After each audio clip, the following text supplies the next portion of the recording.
Hey everyone, football season in the SEC beginning in exactly 6 weeks. After that, there'll be a race to Atlanta to play for the SEC Football Championship. Today, talking season began as the SEC kicked off media days in a new location. Football media days taking place in Tampa, Florida this morning. Commissioner Greg Sankey kicking off the day, commending the efforts of the conference and congratulating the 13 national championship programs who brought home titles. Of course, they only sponsored 22. Unfortunately, football was not in the mix. Commissioner Sankey also shared that loads of frustration with other power conferences made officials think about moving away from the NCAA.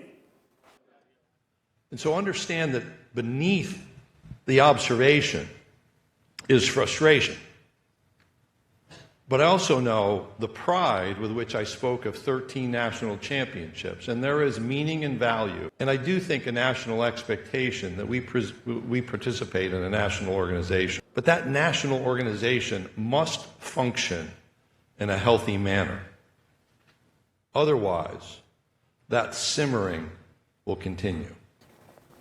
So why were SEC officials so frustrated? Well, here's a few reasons. The conference moved to a 9-game conference slate this year with special provisions for non-conference games, while other P4s did not change their metrics. Then there's the expanded college football playoff debate. You know, Greg Sankey and company want to stay at 12, while everybody else wants a crazy number. Sankey also said the rest of college football and the sports world are not adapting at the rate the SEC would like them to, and that's holding up progress across the board. Not sure where the conference will go if they left the NCAA, but the breakaway talks were the real deal, like Evander Holyfield.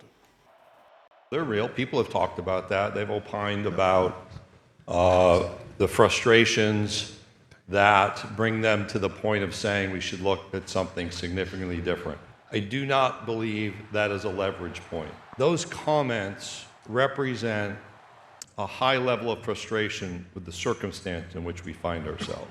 We have regulated ourselves more aggressively than other colleagues by choice.